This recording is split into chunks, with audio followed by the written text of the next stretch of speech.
Assalamualaikum warahmatullahi wabarakatuh. Pada kesempatan kali ini saya akan mendemokan lab 26.1.7 Snot and Firewall Rules. Masuk ke part pertama, preparing the virtual environment. Launch Oracle Virtual. Nah, di sini kita ubah networknya. Pilih select with adapter. Lalu launch Saber of Workstation VM. Open terminal, di sini kita buka dan configure network by executing the configure as dhcp.sh script. Nah, di sini kita ketikkan ini.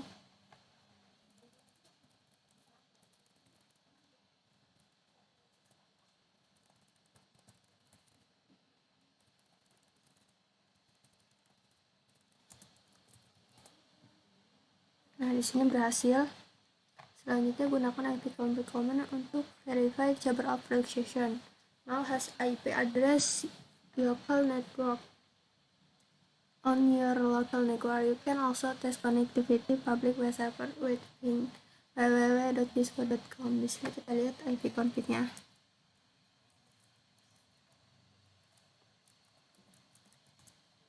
Nah, di sini ada IP lokal network-nya. Selanjutnya kita coba ping ke Cisco. Di sini berhasil. Kita cek aja untuk berhenti. Masuk ke part 2, firewall and IDS log.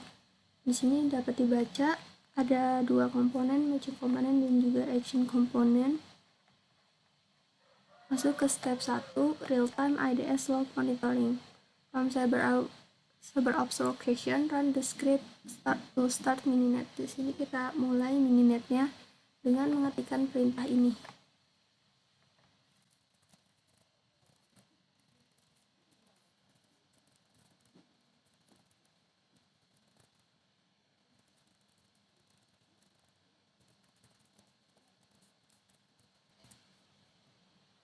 Nah, ini udah jalan mininetnya. Kemudian kita buka sel R1 dengan mengetikkan perintah extreme R1.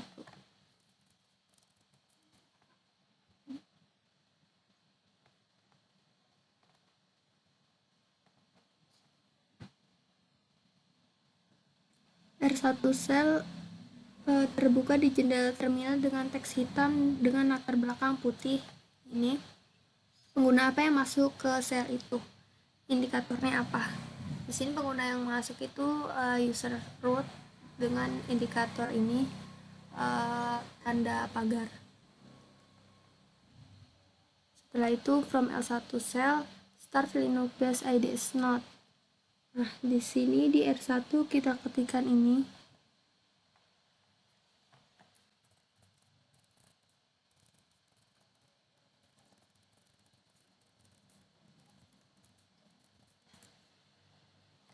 Selanjutnya from the Saber of Workstation VM mininet open cell host H5 dan juga H10. Nah, di sini kita buka H5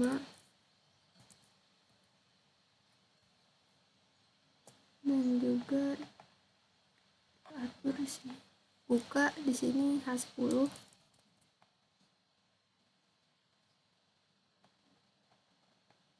Dari H10 ini kita akan mensimulasikan server di internet yang menghosting malware. Pada H10 jalankan script malserver start.sh untuk memulai server. Nah, kita ketikkan ini untuk menjalankan si script malservernya.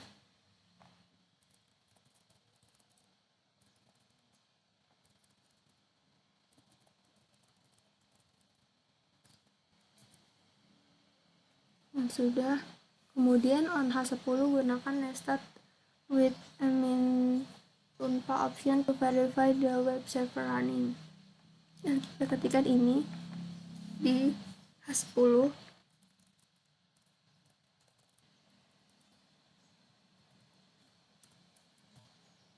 Di sini bisa dilihat pada output di sini bahwa Wings ini server webnya sedang berjalan dengan state-nya listen, terus portnya 666. Portnya TCP di sini jenisnya. Lalu di R1 terminal window, sebuah instance dari Snot sedang berjalan. Untuk memasukkan lebih banyak perintah di R1, buka terminal R1 lain dengan memasukkan extern R1 lagi di jendela terminal VM CyberOps Workstation. Anda mungkin juga ingin mengatur jendela terminal. Anda dapat melihat berinteraksi dengan setiap perangkat. Di tab terminal R1 baru, jalankan perintah file opsi minf untuk memantau var logs not alert secara real time. Di sini kita buka R1 lagi. Lalu kita ketikkan perintah ini.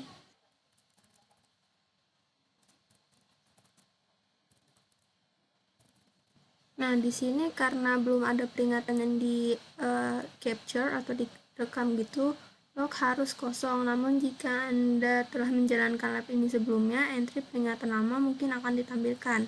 Dalam kedua kasus, Anda tidak akan menerima prompt setelah mengetikkan perintah ini. Jendela ini akan menampilkan peringatan saat itu juga. Nah, dari H5 kita menggunakan widget command to download file w32.nim.amm.x. Designed to download content via HTTP, widget is a great tool for downloading files from web server directly from the command line. Nah, di sini kita menggunakan widget untuk mengunduh atau mendownload file dari web server secara langsung menggunakan perintah ini. Kita ketikkan perintah ini di H5.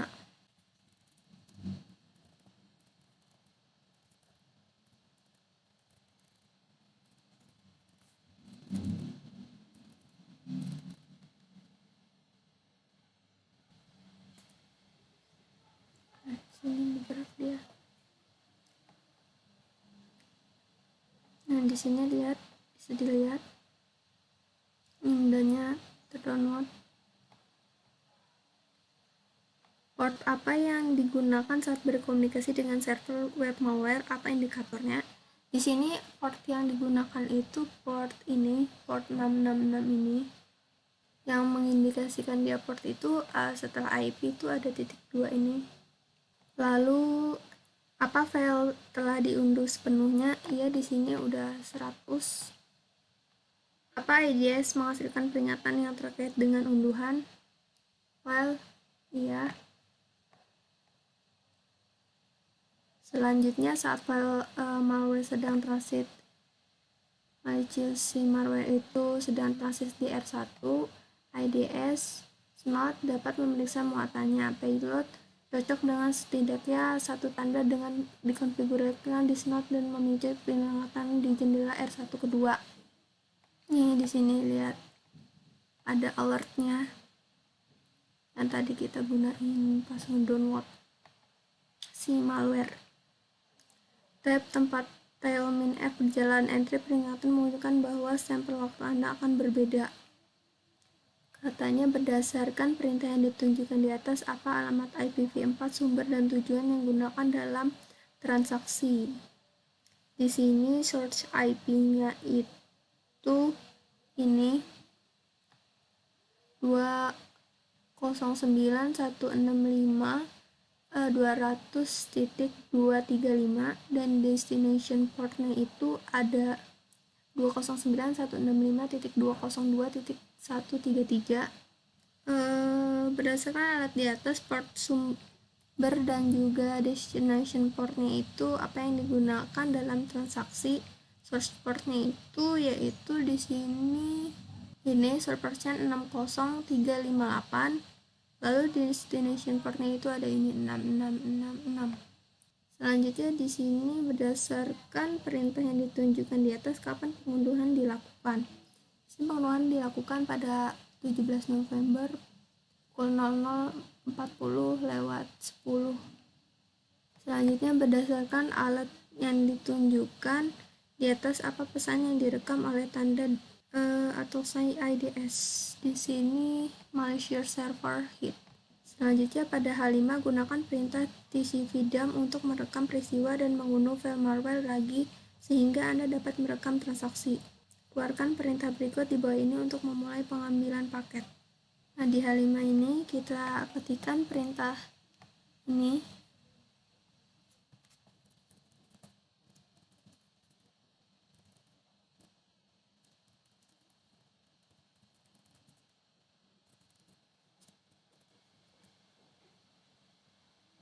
Nah, perintah ini digunakan untuk mensinkronkan TCP/DIMM untuk menangkap paket pada antarmuka si H5ETH0 dan menyimpan tangkapan ke file bernama ninda.download.pcap ini.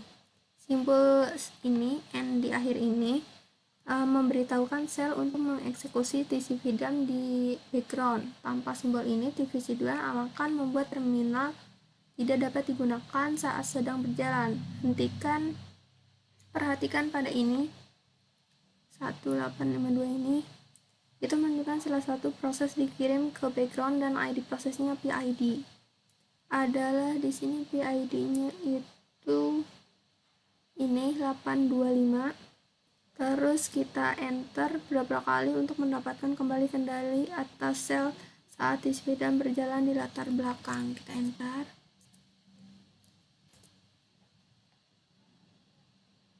Setelah itu, TCP/DIMM menangkap paket.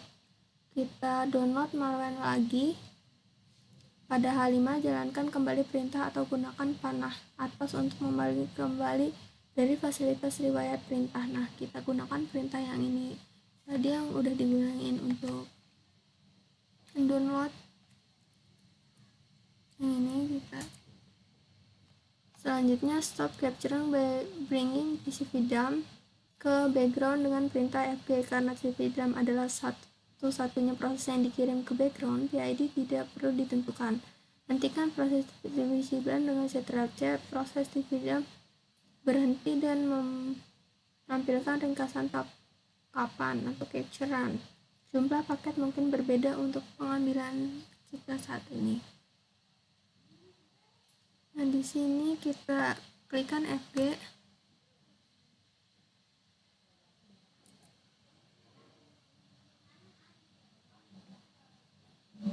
Lalu kita Ctrl+C.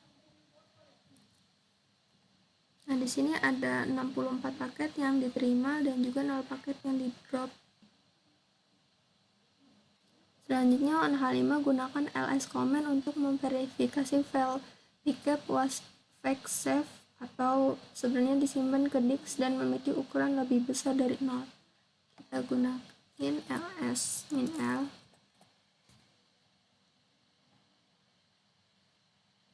Nah, ini daftar direktori.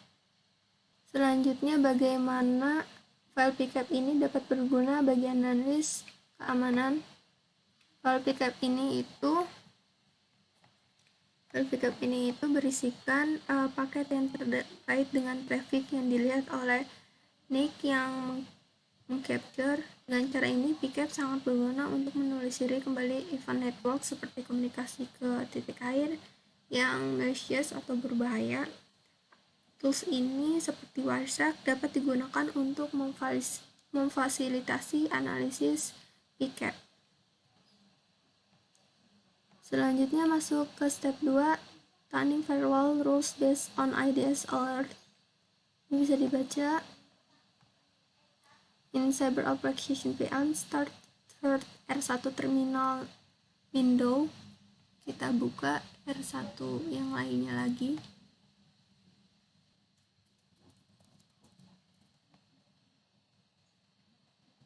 Lalu di R1 yang baru ini, kita gunakan perintah iptables untuk membuat daftar rantai dan aturan yang sedang digunakan. Kita ketikkan iptables.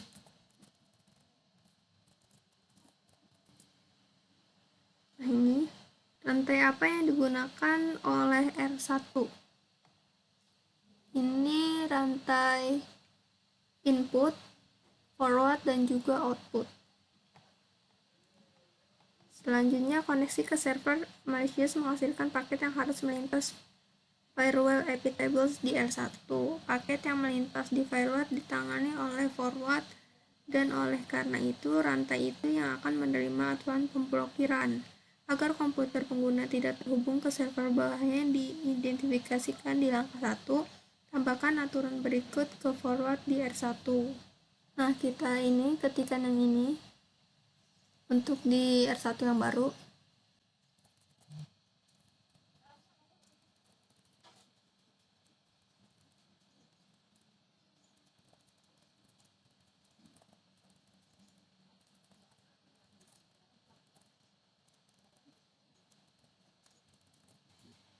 Nah, di sini ada penjelasannya, bisa dibaca.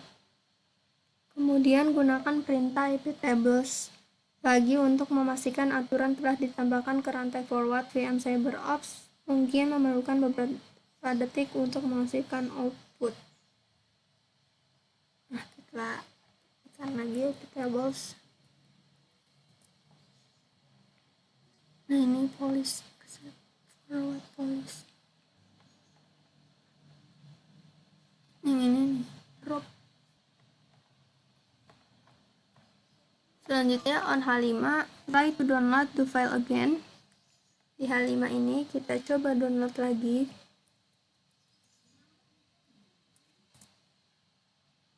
Di sini connecting. Di sini dia connecting, yang berarti si R1 ini telah menggunakan si police-nya ini sehingga si H5 ini gagal ngedownload si file malware-nya itu dari file malware yang di H10. Jadi gagal mendownload. Connecting soalnya. Enter Ctrl+C to cancel the download. Jika perlu, Ctrl+C. Kemudian apa unduhan berhasil kali ini, jelaskan. Nah, ini kan nggak berhasil karena si firewall itu memblokir koneksi ke server hosting malware-nya. Terus selanjutnya apa pendekatan yang lebih agresif tetapi juga valid saat memblokir server yang melanggar. Di sini kita menentukan IP, protokol, dan juga port. Aturan dapat dengan mudah memblokir IP server. Ini benar-benar akan memotong akses ke server itu dari network internalnya.